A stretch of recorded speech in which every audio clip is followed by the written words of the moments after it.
and the National Basketball Development League, the NBA's new minor league, which begins play tomorrow night. There are 8 teams, 88 players in all, some hoping to make a strong first impression on NBA scouts, others hoping to make the most of a second chance. As the new league dawns, Jim Huber puts things into focus.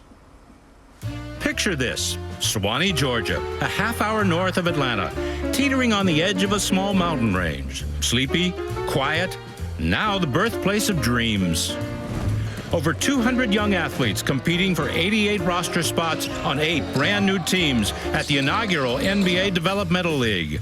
And of that number, 2 embody what the endeavor's all about. Former Duke Blue Devil Chris Carrawell and Terrence Roberson out of Fresno State.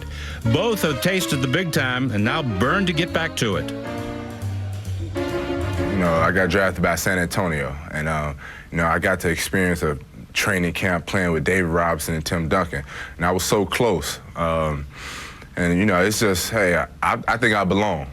As Roberson misfires on the first of 2, what are the chances of him sticking around? It was kind of heartbreaking for me to get cut from Charlotte. You know, I think I went in and I did what I was supposed to do, and you know, unfortunately, I didn't make the team. It's tough for me because it seemed like every player I played with at Duke got drafted. It's playing in the NBA. It's kind of tough for me thinking about, you know, Shane Battier, Elton Brand, Corey Maggette, and those guys. So that makes me work even harder because I want to be on that level. Carrawell, Roberson, indeed every player who makes these rosters will hardly be alone in their quest, guided every step of the way by coaches who must follow a strange blend of winning and developing these players. Coaches the likes of NBA All-Star Jeff Malone and Hall of Famers Alex English and Tiny Archibald. When you talk about NBDL, it's an opportunity, it's a dream, okay, that guys can maybe express themselves and maybe do something that they didn't get a chance to do, maybe in the college or maybe in an NBA team, and somebody sees that and says, oh, I really saw a different part of that guy's game now, and maybe we need to bring that guy in and reevaluate that guy's game because he's showing us something that maybe he didn't show us before. One wonders what the common thread is that drives these young men to leave absolutely nothing behind in their pursuit of what? People out there competing for a job now. This camp right here is like a war, and people was out there battling each other night in and night out, and you know, you have to fight through aches and pains and just come out and compete. It's a lot of tough guys. You know, you can't go in there, you know, I think you got to go in there ready, because they're ready to knock you off. They're ready to knock you off at any point. The difference between dreaming and reality. That's the chance the NBDL is offering.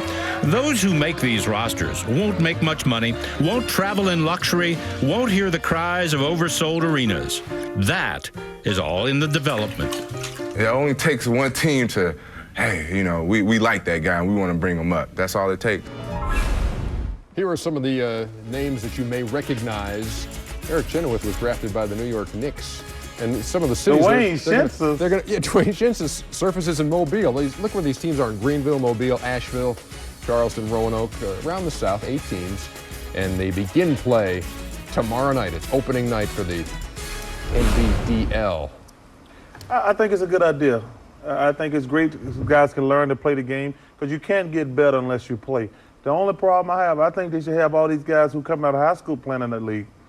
I mean, because they're not doing anything in the NBA but getting paid. They should be playing in that developmental league, getting better. You don't get better sitting on the bench. That's a myth.